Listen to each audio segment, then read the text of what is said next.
Years and years ago, in the distant mists of time, I was a child. And my late grandfather, one day in 1990, brought me two sets of bizarre dinosaur and paleo-themed playing cards from a trip to Paris. To this day, I cannot understand or figure out who made these cards or if anybody else has any similar ones. And because my knowledge of French is not perfect, to say the least, I really can't make sense of what most of the text on them says. Nevertheless, today we are going to be reviewing each card set one by one, and we will admire and usually marvel at the strange paleo artworks that they contain. Welcome to the CM Kozeman podcast, everybody. Today I am here with you with a big illustrated video. Before beginning, I will just remind you briefly that this is a free channel. There are no advertisements and the videos are not monetized. All that keeps me going is your love and your goodwill and your support on Patreon. Please consider supporting me on Patreon to access a world of content that nobody else gets to see. Okay, with the panhandling out of the way, let's go with the first set of bizarre paleo cards. This is what the inverse of the set looks like. There are really gracefully executed line artworks of Diatryma, Stegosaurus, Fabrosaurus, Edaphosaurus, Tanistropheus, that's a good one, and Deinonychus. And since I had these sets with me since childhood, all these images are indelibly burned into the most raw kernel of my memory core. They're almost like part of my machine code. If I suffered a concussion tomorrow, I think I would still remember what these cards look like and what the creatures represent. On the first card, there's this preamble. In French it says "Jadis, le monstre," and pardon my French. I can understand the raw gist of French words, but don't take my word for it. This is the sort of preface card to the whole set. If this was a book, this would be the introduction, and it presents us the 7 great divisions of this set, period by period, and from each time period we are given 6 different animals with incredible illustrations. So let's go with the first epoch, the first chapter of this card set. 1, 2, 3. Boom!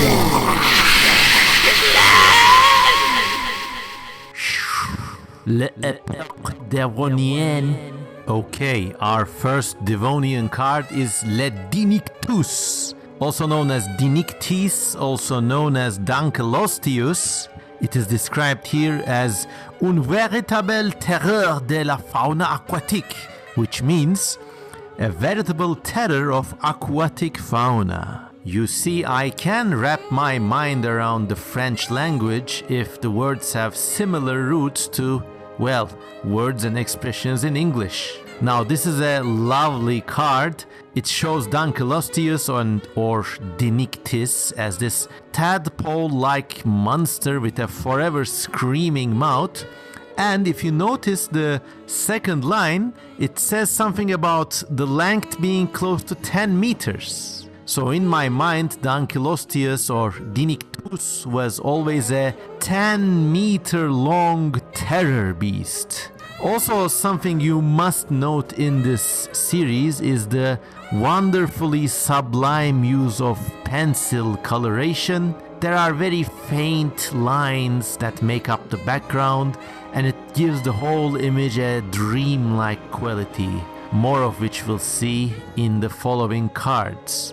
The second one is Botryolepis, un placoderme de forme étrange, which means a strange formed placoderm. Well, You might wonder what placoderms are. There are these armored fish that lived in the prehistoric seas. This rendition of Botryolipis almost looks like a human diver enclosed in some bulky diving suit, and it's got articulated arms and a strange loby tail, and once again the faint ethereal pencil background of the seaweeds and the faint cyan undertones really does its magic here. Then we have the jellyfish card, Méduse, which when I was a child was kind of like a throwaway card. You know, everybody knows what jellyfish look like. And yeah, fuck that. Nobody needs that. Show me the weird fish. But looking back at this card, almost 35 years later, god damn I'm old, I can now appreciate the fine artistry that went into the rendition of the jellyfish, with the little daubs of white highlighting where it glows, and yeah, a lovely illustration. Then we got the Nautilus, and one thing I really liked in this card was all the background characters. As you can see, there's like a misshapen starfish, some sort of yellow sponge, some sort of green sponge, which to me looked like kiwi fruit, and some random fish floating about in the background. They don't look like any fish of the time or any fish at all.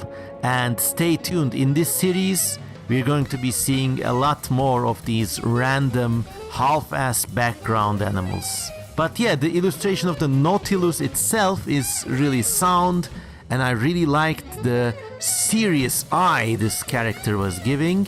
And it's got 6 tentacles as opposed to 8 or even more, but hey, that's just the French exception for you. Then we got the Cretaceous, which was a relative of the Dinictis, and this is just rendered like one of those classical depictions of dolphins, which, if you know anything about, look nothing like dolphins. The position is really similar to this card, and the screaming head is once again there, back from Dinictis, and there are all these random fins sticking out left and right. This is a true monster, and it appears to be floating over the ocean in a sort of liminal space between the sea and the sky. What a wonderful, almost surrealistic illustration. And you have to remember, I really looked at these cards and played with them for months and years, and when I was growing up, there was no digital media. Heck, hardly even TV was a thing, you know? So all I had were these cards, and I pored over every little point, every little detail, and it really kind of formatted my mind. An interesting point to note with the Cretaceous card is that once again this fish is noted as nearly 10 meters long, so it was a floating 10-meter long screaming metal hurlant monster. Once again, I really cannot read most of the French here, so if you are French and if you notice anything out of the ordinary with the expressions here, please let me know.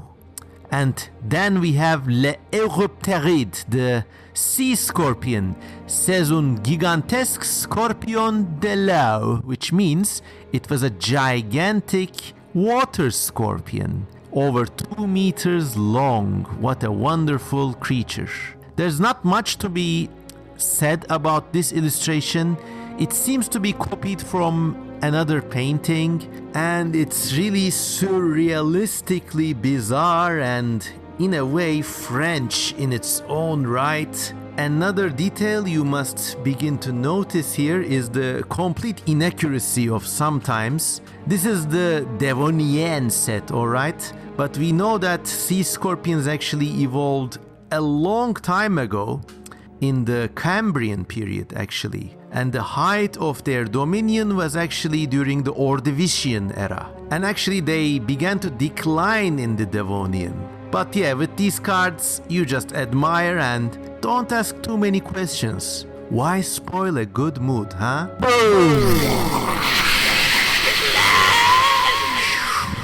Famille Carboniferous.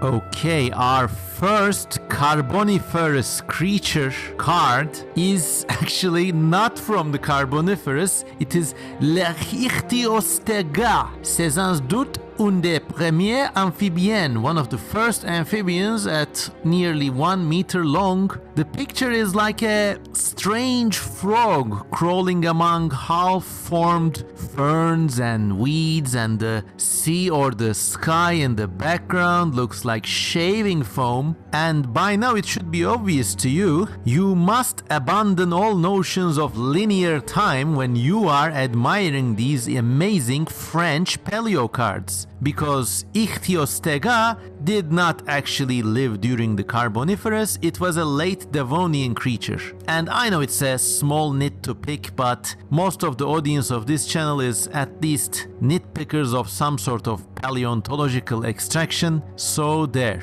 Next we have Hyalonomus, which was mi-amphibian, mi-reptile, half amphibian, half reptile, all weirdo. At least the time placement is correct with this card, and back in my childhood it was common to see Hyalonomus typecast into a role as an early lizard-like thing, which was the first reptile. Now we know, or we think we know, that it was not exactly a reptile, but yeah, who can blame us for thinking otherwise? Artistically, I love this card. Hyalonomus in many paleo depictions has this strange, forward-eyed, slim-skulled visage, which seems to be replicated here, and I just love the purplish sky and the reddish orange groovy psychedelic vegetation. They don't look like anything, and in fact you can see one strand slightly to the right almost describes the figure of a heart, or maybe a letter beta, who knows. And yeah, extra points for the broken limbs on this animal. And let's move on to Petrolacosaurus, another throwaway lizard card. You know, when I was a kid and I was looking at this set, I really didn't care much about Hyalonomus or Petrolacosaurus. I wanted to focus on the bizarre sea creatures or the dinosaurs, which we're about to see. But this card actually lists Petrolacosaurus as a pelycosaur, which are the relatives of Dimetrodon and Edaphosaurus and all those later mammal-like reptiles, so that's a strange error.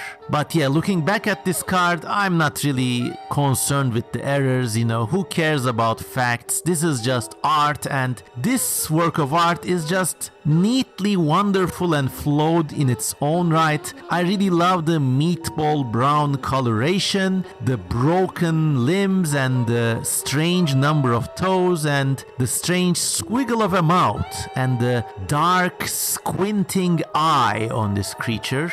Perhaps it's mocking us. Moving on, we got actually a surprisingly accurate card now. We got Le Meganeura, the giant flying insect Meganeura, which in many children's paleo artworks is described as a kind of giant dragonfly.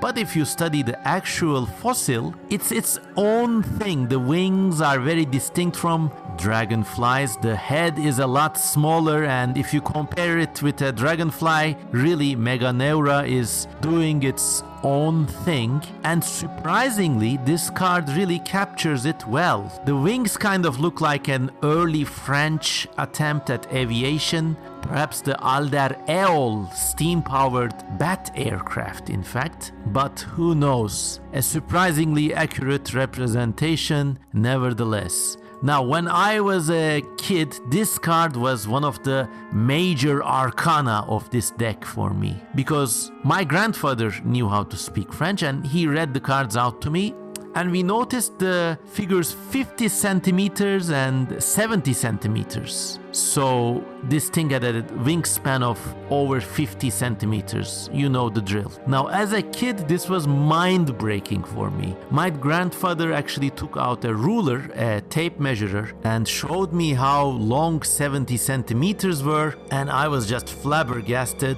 The entire year after seeing this card, I imagined a world of giant flying insects, and perhaps I never stopped dreaming about those worlds.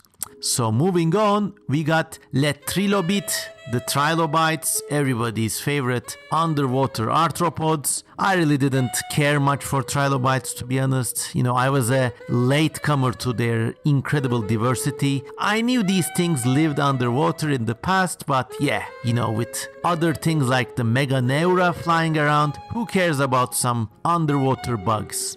But speaking about the art, this card is a really neat one. Once again, you got the randomly drawn underwater vegetation and some happy families of sea cacti in the background. So yeah, and the Carboniferous deck ends with a huge mistake. This thing labeled as Lystrosaurus is actually probably the depiction of a Gorgonopsid therapsid or another predatory mammal-like reptile. And to the best of my knowledge, this lineage did not evolve in the Carboniferous. But yeah, this image nevertheless was a really impacting one, It was this gnarly thing, and the text says it's reptile mammalian, but to me it looked nothing like a reptile. It looked like a staple remover dinosaur, and yeah, I really liked the fake Lystrosaurus, which was probably a Gorgonopsian. Anyways, that was that for the Carboniferous period. Let's take another step into our time machine.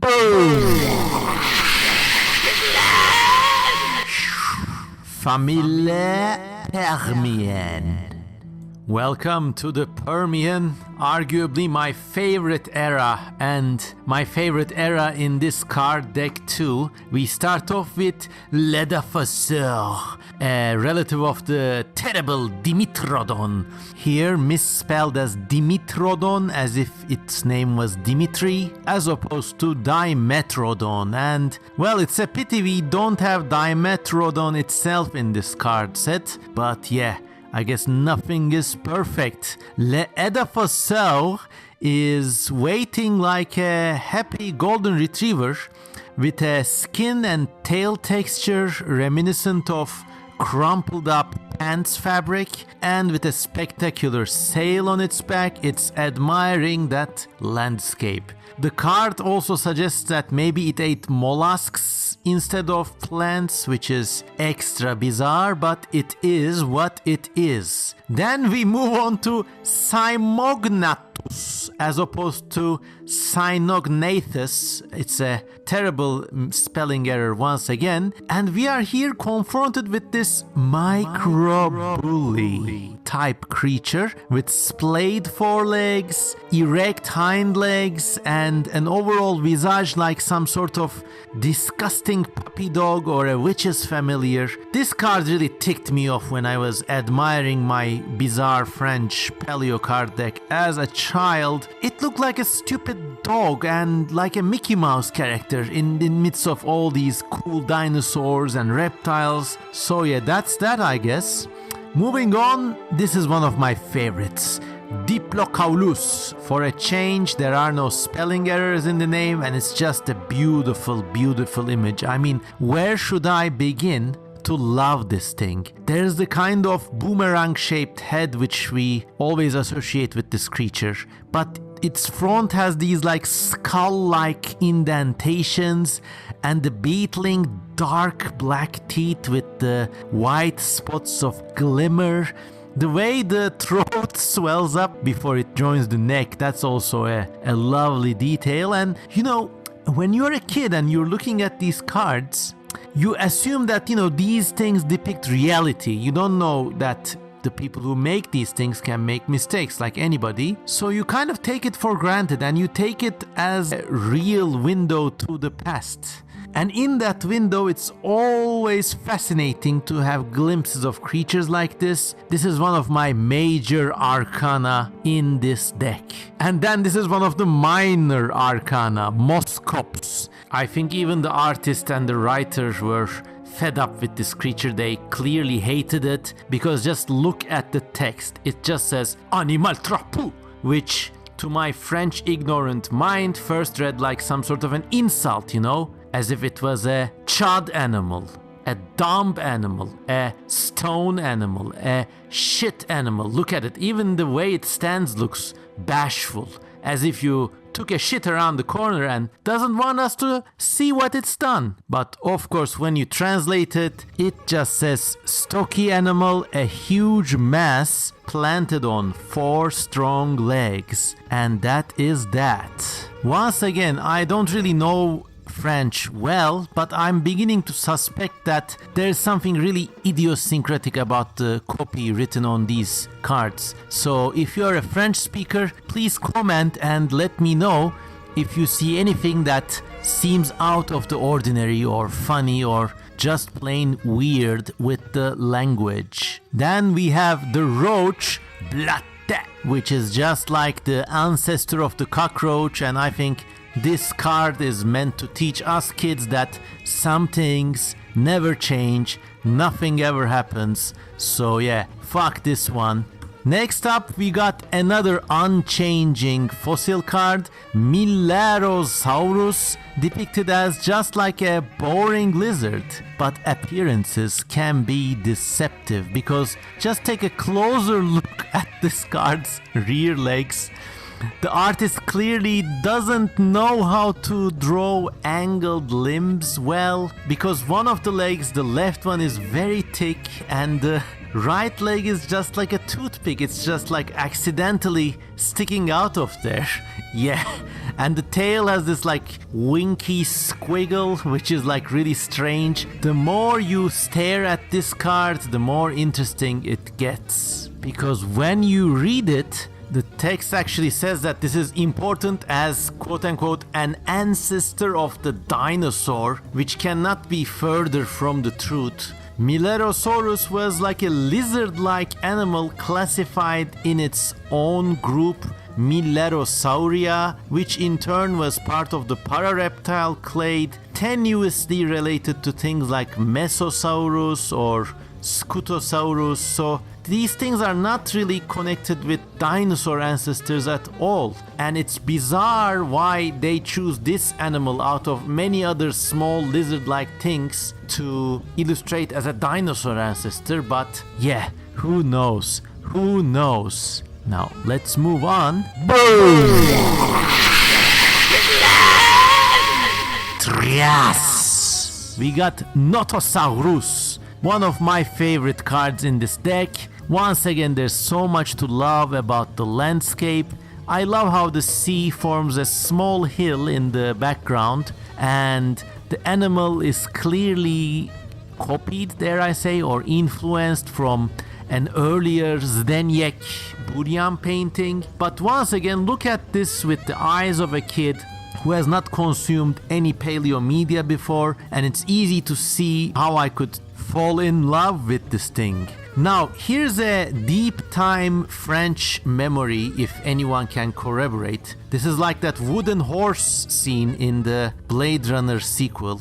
But when I was younger, years after receiving this gift set of dinosaur cards from my grandfather, we actually went to visit Paris, which was a really big thing, and it was a really lucky thing to be able to do when you were a kid growing up in Turkey in the early 1990s. And in the Paris Natural History Museum, my grandfather purchased me a bakelite sculpture depicting a notosaur with a very similar look to the image on this card. Now, later on, this thing was made out of like a really brittle form of bakelite type plastic, so it got snapped and we had to throw it away, and that was that. But it's just like one of the, the corest childhood memories that's like in there so deep that over time you begin to question if it was even real to begin with. But if anyone can corroborate such a notosaur toy, I would be really, really happy. Okay, then we have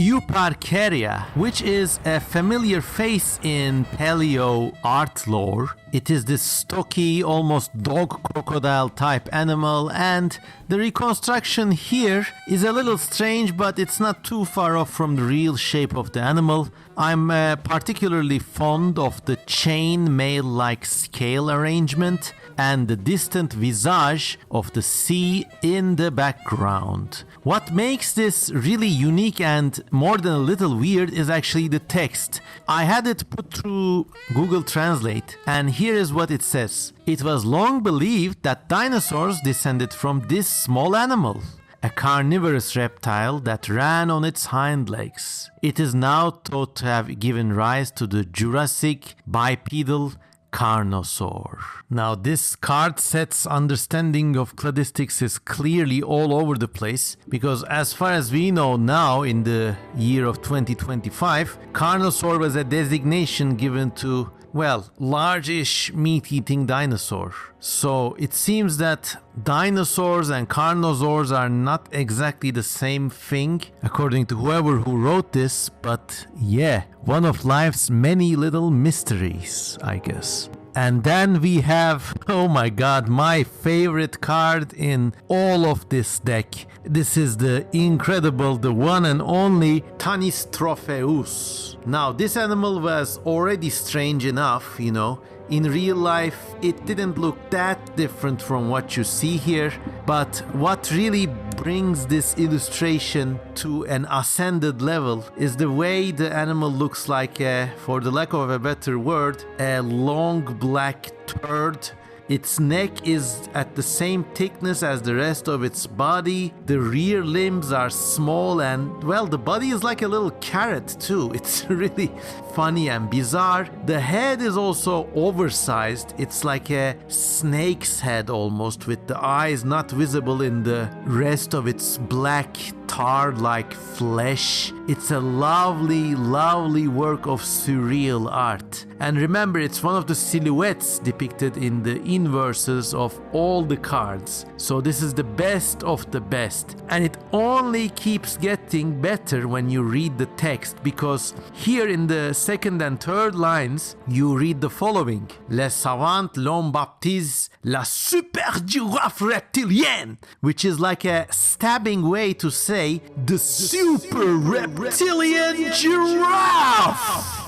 Man, what a mouthful, what a creature, what a name, what a picture. I can't say anymore. This is just the best. This is just, as kids say it these days, just diabolical. Okay, the strangeness continues with this one. Silophysis, the quintessential small, lightly built dinosaur. Here it seems to be made out of green goo, and once again our incredible, surreal, ethereal, pencil French artist cannot get the symmetry of its limbs correct. It seems to have mismatched pairs of hind legs. One of them is plantigrade, that is to say it walks on its heel, and the other one has like a long foot like that of a bird, and its like shins are like molten goo, or as if it's wearing pants, I don't know. And likewise, one of the hands is atrophied. To speak of atrophy, there's actually something strange in the text too. The text says it's a carnivorous animal and a cousin of Euparkeria, and once again there's a sense as if these things are not dinosaurs but other non-dinosaurian carnivorous animals that lived in this time.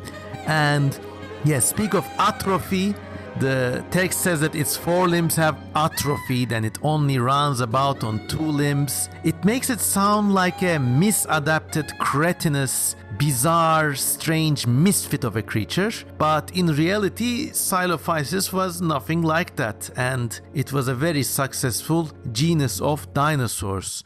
But I hope you realized by now that with these cards, we're not dealing with reality anymore. Okay, then we have Morganukadon, which is like a rat-type mammal, and I really didn't like the mammal cards in this series because they just seemed out of place. In my mind, the past belonged only to the reptiles, the dinosaurs, the fish, and maybe the arthropods, and yeah, so screw this guy, it's just a fucking rat! Just look at it! Then we have this guy, Tichinosuchus. The art is almost abstract at this point. In fact, it looks like a painting by Dominique Lagrue, who was known for a completely uneducated and consequently beautiful and inimitable art style with lots of interlocking branches, strange green trees, and just like an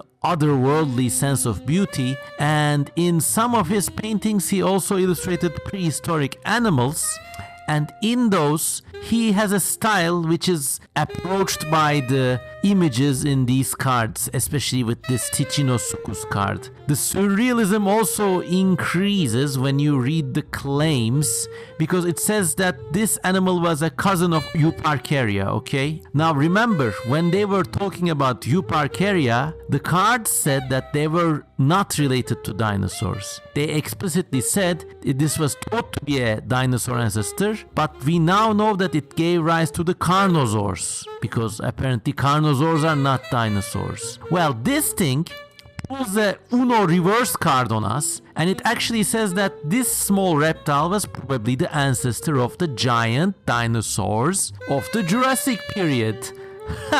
You're so playful, dinosaur card game of unknown origin from France. You're just a trickster.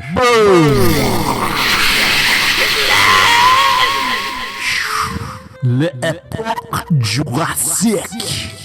Okay, our first Jurassic card is Deinosuchus or Deinosuchus. And when I was a kid, for a long time I just passed over this card. It was like the lizard or the rat or the fucking roach, you know, just a crocodile. I mean, not despicable like the mammals, but still it's just not interesting in a deck full of dinosaurs. That is until I tried to read the text and I saw the figure 18 meters. Because, well, Deinosuchus was truly a gigantic crocodilian, but it's a little hard to tell that from this picture because, okay, it looks like a small newt and the plants in the background just look like, I don't know, leeks or thistle or random small wetland plants, you know? I mean, like, is that blade of grass, I don't know, 5 meters long, 4 meters long if you scale that up? If the animal is 18 meters long, how big is that blade of grass or that strange plant in the background? Deinosuchus also gets plus positive surrealist points from me with that weird lecherous look it has, and its forehead looks almost like too big to be that of a reptile, and its lower jaw is longer than the upper jaw. So yeah, we're dealing with one perverse individual, ladies and gentlemen. And then we have Archaeopteryx. The plumage is really beautifully illustrated here, and the artist, maybe the artist was a bird artist and was somehow out of money and was forced at gunpoint to illustrate dinosaurs for this deck. Who knows? Because the artwork for Archaeopteryx is not that bad. Now I hastily put the copy through Google Translate because I was so sure that there was a bizarro surrealist surprise in the text. Maybe it was gonna claim that it was descended from pterosaurs or something, but actually no. The text is pretty solid as well. It just says it was as big as a chicken, and it was proof, quote unquote, that birds were descended from reptiles. Whatever. What you see is what you get with this card. Next up we have Fabrosaurus. This was the quintessential small herbivore dinosaur that everything else was killing and eating in 1990s stock paleo art.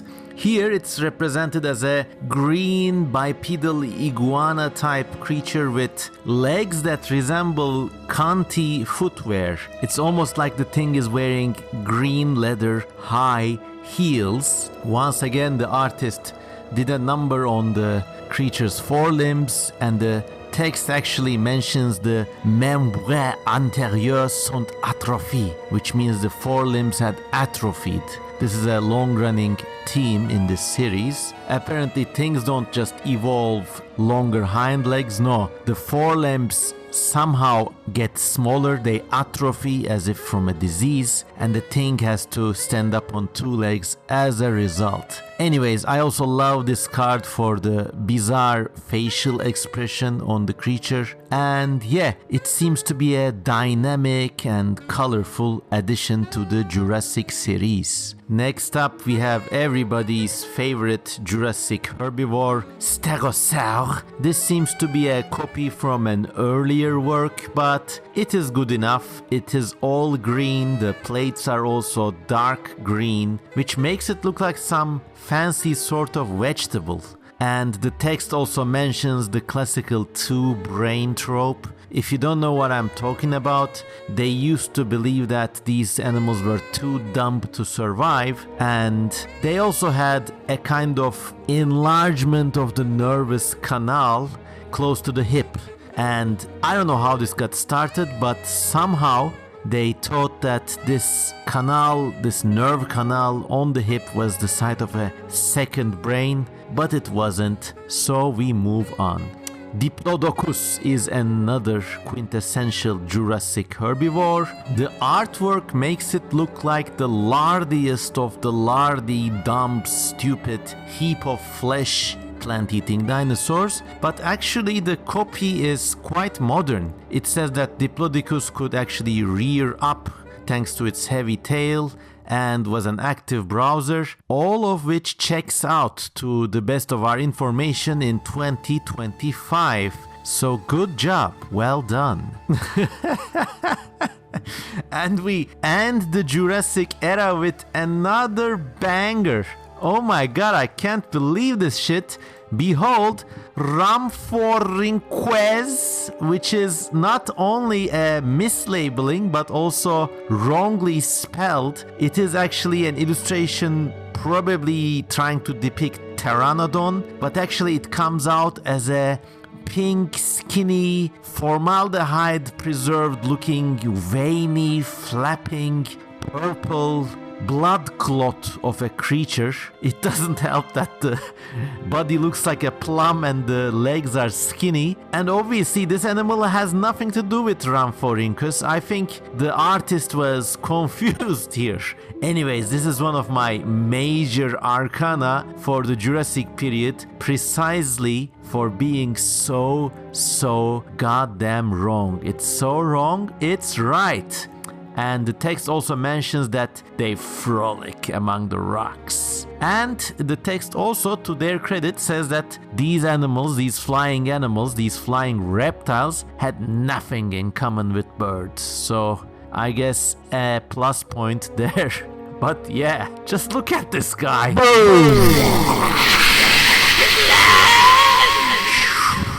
Famille Cretaceous.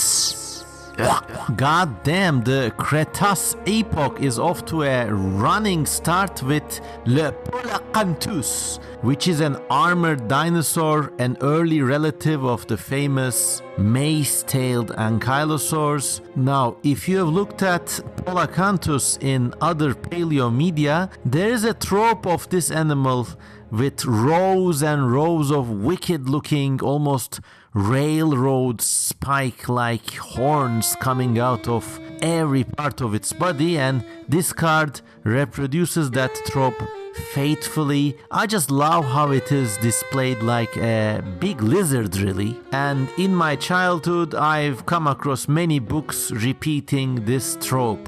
Unfortunately, Palaeo-themed likely did not look that metal, but actually its relatives were even more extravagantly armored than we guessed. Recently, and I am recording on the 7th of October 2025, a new genus of an armored dinosaur slightly related to Palaeo-themed was described, and this was named Spicomelus, and it had a wicked series of spikes on its neck, on its tail, and on the base of its tail, and it's just horrifying to think what may have prompted the evolution of such raw, insane protection. And yeah, this is Spicomelus, and that was Le Podacant, and let's go on. Then, surprisingly, in the Cretaceous period, we have Pteranodon again. This time it's correctly labeled, and it is a brown version and a more robust version of the pink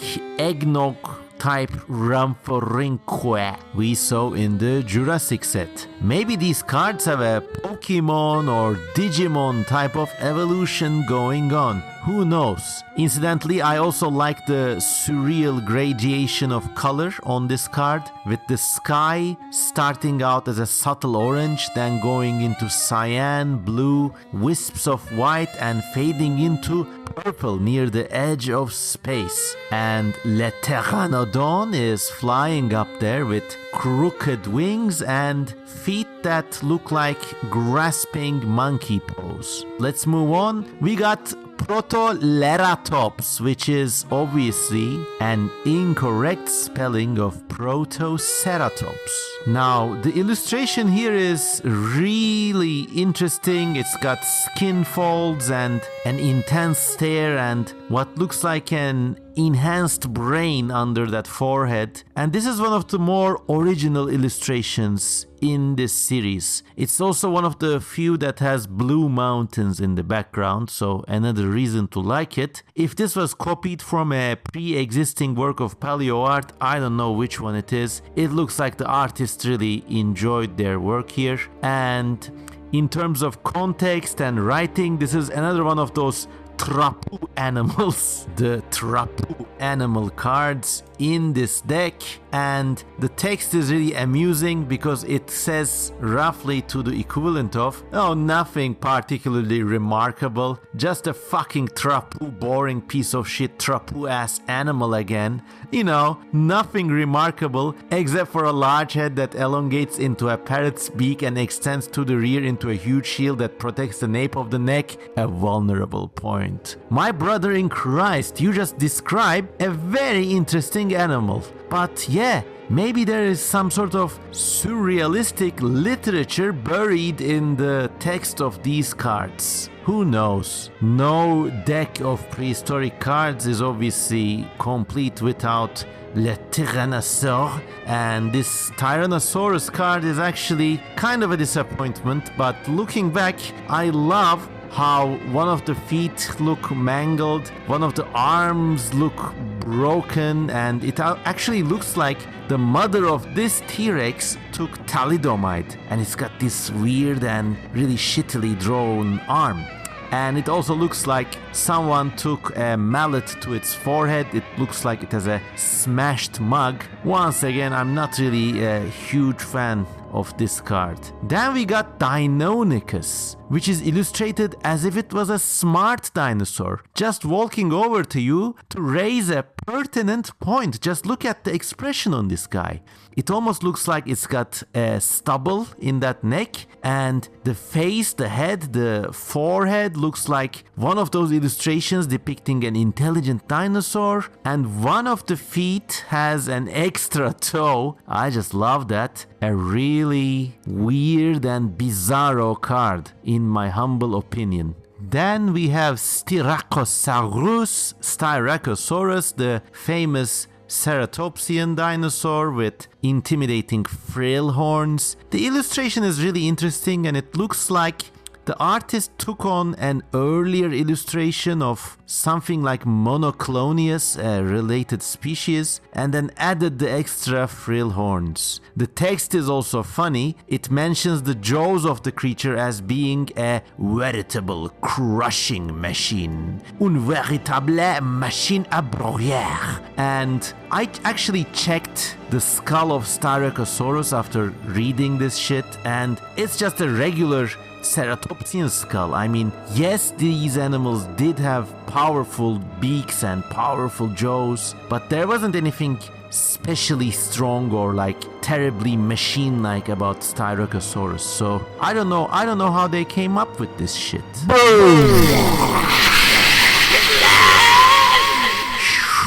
Famille Eocene. Okay, this is the final and in my childhood dinosaur fan kid's brain most boring part of the deck. Another thing which makes it bizarrely unpleasant is the naming.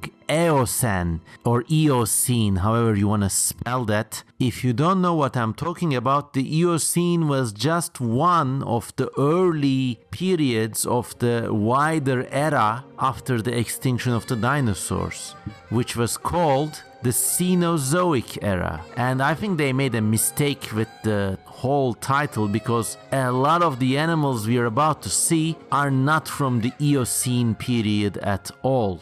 Anyways, let's go. Let's kind of speed run through these because, okay, granted, the art isn't really bad, but, you know, as a child, I always liked this set for the dinosaurs, and the mammal cards were kind of like the dud cards, and I think I still have some of that sentiment today. So, to begin with, we have Eohippus, one of the staple extinct mammals, the ancestral horse with 4 digits instead of 1. And then we got the funny one, Oxyena.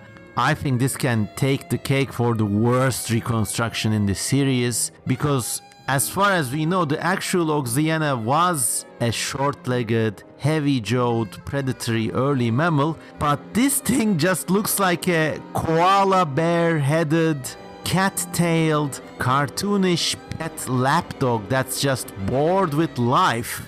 And maybe I would get bored too if I was just flopping about laying on my tummy in an infinite beige desert of smooth, rounded, strangely identical looking stones, but that's that. Then we have Diatryma, the famous early quote-unquote predatory bird. This was a very large bird which evolved pretty early on after the extinction of dinosaurs in what is now Europe.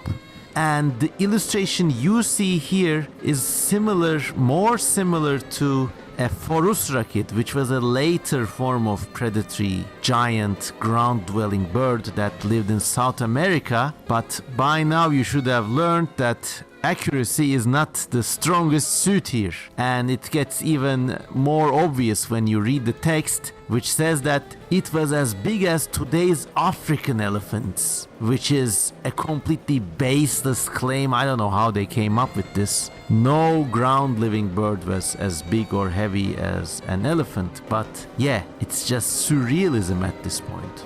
Then we have a surprisingly well-rendered Le Unitaterium. It's kinda cool with its knobby head ornaments and its vicious looking fangs, but yeah, in a deck with dinosaurs, this is just mid at best. The text also is rather nasty and unfriendly because it says that its tiny brain suggests it was not very clever. Now that's not very kind, is it, huh? Then we got what I think is the most boring card in the entire series, the Cave Bear. It is really shoddily drawn. It looks like it just woke up from a nap. It looks like a third leg is poking out of the side of its body. The perspective is all wonky and there's no saving grace to this image. So yeah, it's not even symmetrical when you look at the face.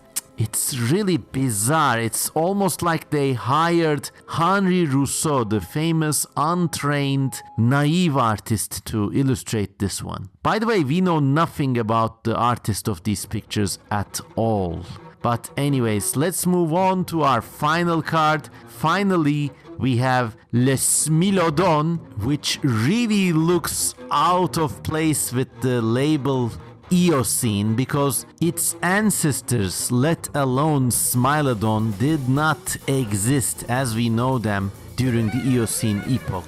The last Smilodon actually died out something like 20,000 years ago, or maybe even later, and the final Smilodons may have even been contemporaneous with the first humans to colonize the Americas. So yeah, a big blooper there. And that is that, everyone. Now, I know I promised you I would go through 2 entire decks of paleo cards, and there is another. but I lied. This video is just dedicated to this bizarre deck. And as you've seen with me in the cards, there's no text or copy or any other information about who made these cards, who painted the artwork, which company produced and distributed it. It seems, to the best of my knowledge, to be a French exception. And if anybody knows anything that could further illuminate this mystery, please let me know in the comments section.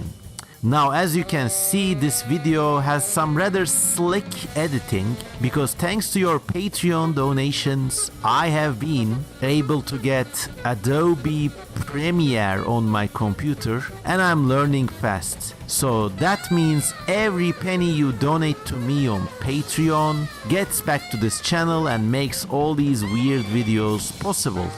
You can also donate to me on Buy Me a Coffee, or maybe visit the merch store to grab some cool Cozemanite gear. Thanks for listening all this way. It's almost been an hour, and the other deck I will cover soon on another video. You'll just have to wait for it. You know, it is what it is. And if you listen to me this far, please go to the comment section and type up, "I'm a prehistoric card dealer. I'm a prehistoric card dealer. I'm a prehistoric card dealer." Heck, if you know French, you could also even say, "Je suis un croupier de cartes préhistoriques," which means the same thing in my terrible French. But yeah, if you can't support the channel directly, at least leave a comment so I know the real G's and tell them apart from the quitters so that I can tell who watched all the way. And I hope you enjoyed this presentation. Oh, I almost forgot. If you like detailed critiques of strange, wonky, weird, or just nostalgic paleo media, the go-to site would be Love in the Time of Cosmosaurs. Since 2009, this site and its associated podcast, and I think there's even a YouTube channel, has been run and maintained by my good friends Mark Vincent, Nati Himapan, Gemma Haysborg, David Orr, among others, and it really does way more than I could ever do when it comes to exploring Mesozoic popular culture in art and other media. In fact, before recording this episode, I actually thought, well, am I like treading on these guys' turf or something like that? But then again, I thought, you know, this card deck, I really searched all over the internet and I haven't found anything even remotely similar. So it's a discovery that I just had to share with the world, and as a personal artifact, I think the story deserves to be told by yours truly. Anyways, I hope you enjoyed this video, and wherever you are, always know that I love you all. Goodbye.